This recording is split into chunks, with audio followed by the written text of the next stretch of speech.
Well, today we are jumping right in on our Arizona real estate market review. We're going to look at all of the numbers, what closed in December of 2024, what's happening as we enter 2025.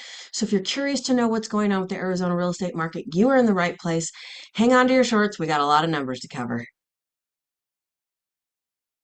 All right, everyone, let's launch right in. As I told you, we are discussing the numbers that happened in the end of 2024 and moving right into 2025. As always, I want to thank all of the people that help or put these numbers together for us. We have a really wonderful market meeting that we go to once a month. And so special shout out to Jason Wells, Matt Coaches, Charles Dine for always bringing these numbers together. Also, the Cromford Report. We get our data from a lot of different places, including the Arizona Regional MLS Service. So, thank you to all those people for bringing these together. All right, affordability. Affordability is our main problem. It is our main issue here in the state of Arizona as we go into 2025. And so, I'm going to preface everything with yes, interest rates are a challenge. However, they're not going to come down enough to really help those who are struggling to buy. Period. It's really all about affordability.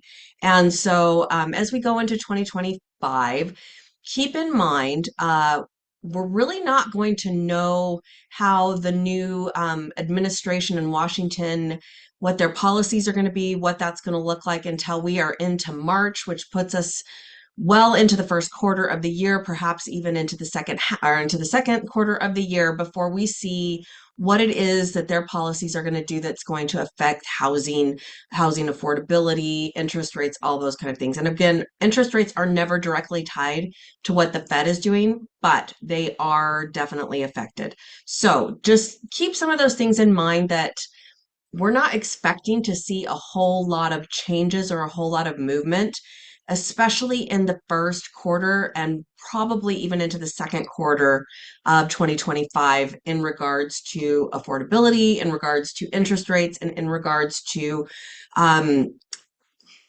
different policies that might affect housing and people's ability to purchase. So that's kind of my preface to all of this. So let's launch right into the numbers. Let me share screen really quick so that you can see exactly what we've got going on. And okay, so hopefully you are now looking at our Arizona factoid numbers.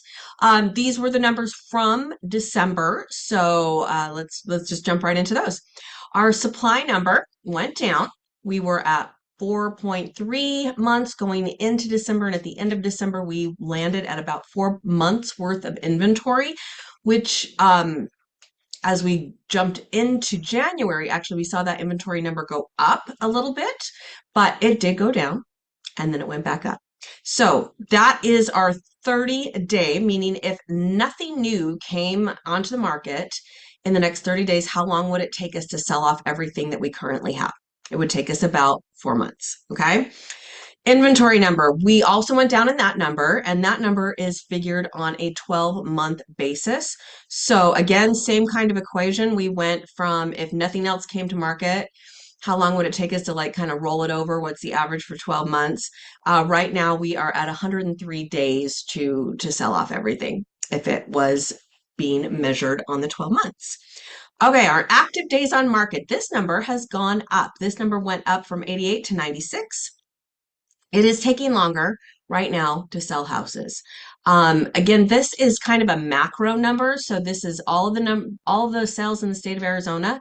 Um, your neighborhood, your area, your city, your house are going to be very micro. So if you are considering a sell or you are considering wanting to know how long it takes for houses in your area to sell, go ahead and reach out to us. We have a really nifty little monthly email that we can send to you that will give you kind of an update. So it's no bother. But if you are looking to sell and you want something a little bit more detailed, please don't hesitate to reach out. We'd love to run you that market analysis and see how we could best be of assistance to you. All right, closed days on market. also went up. It went from 71 days to 76 days. So these are the houses that are actually selling. All right, your active days on market, that is everything that is still active.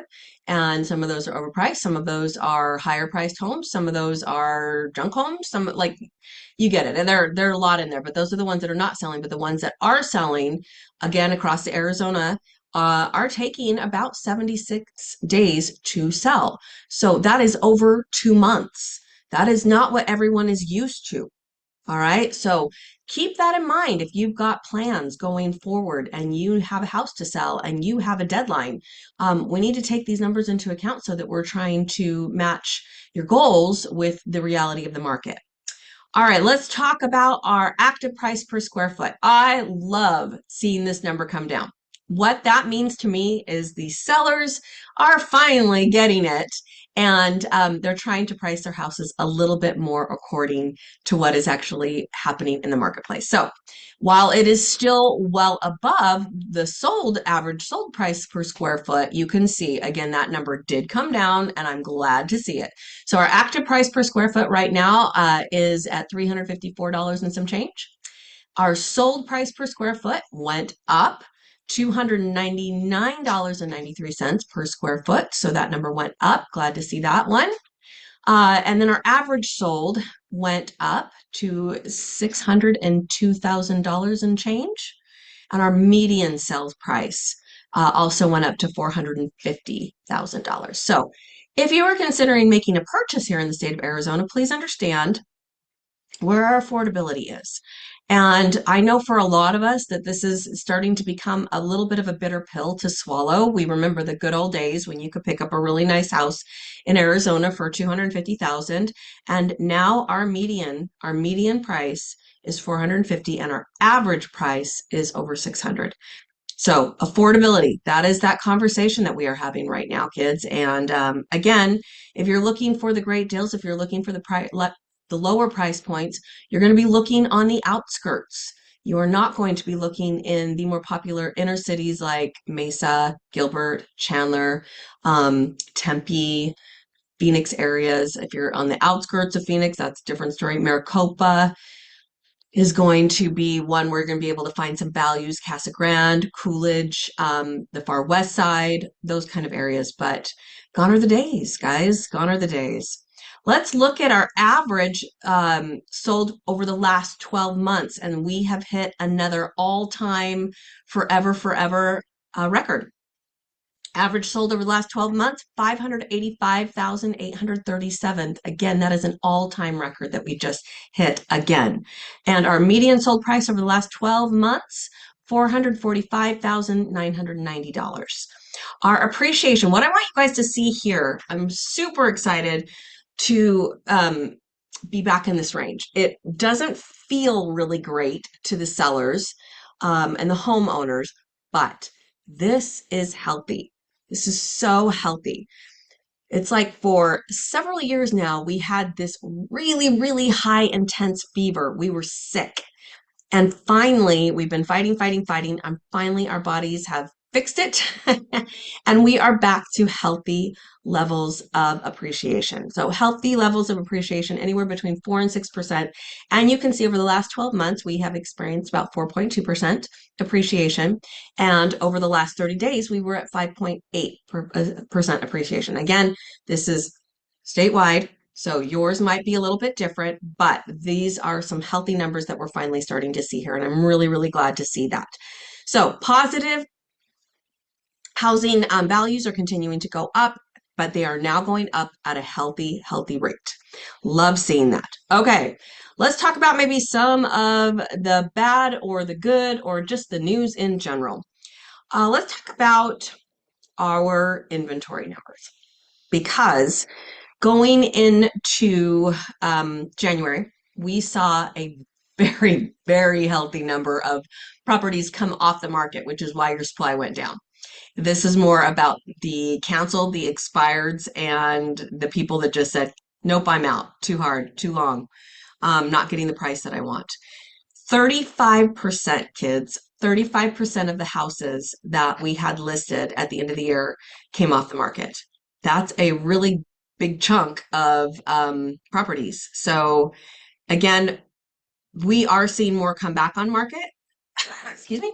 We are seeing more come back on market. So we will see that inventory number go up a little bit, but that is a big number for to not have a completed transaction. All right.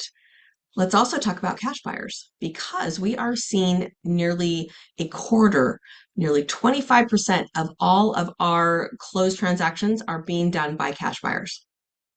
That's kind of a big deal. So cash buyers are a thing everybody's going to need to be just knowing that's part of what you're contending with and competing with. 15% of those cash buyers were purchasing above the 1 million mark, but 47% of those cash buyers were in that 250 to $550,000 range. So the range that most everybody is trying to get in at. That there are a lot of cash buyers in there right now. So just be aware of that. We're watching our foreclosures and notice of trustee sales. So those would be pre-foreclosures. Those numbers are coming up a little bit, but I have to be honest with you, they are still below levels of any other time during the century. So they're not rising. They're not rising quickly. Um, yeah, we are seeing a few more of them out there on the market, but we're not looking at a pandemic right now. We are seeing a lot of people who are sitting on quite a bit of equity in their home, and they're sitting at those low interest rates from back in the uh, coronavirus days, and when the government was helping with keeping all those rates artificially low. So a lot of people, that's where our inventory is. They're not moving. They don't want to move. They do not want to give up those rates. And so we're seeing a lot of those houses that would normally come on market not come to market. And that is part of our inventory problem as well. So again, if we go back to what I said at the beginning, affordability is our major issue here in the state of Arizona. We are seeing the builders building, so they are doing their best. But again, they're building where the land is, and the land is not necessarily where everybody wants it to be.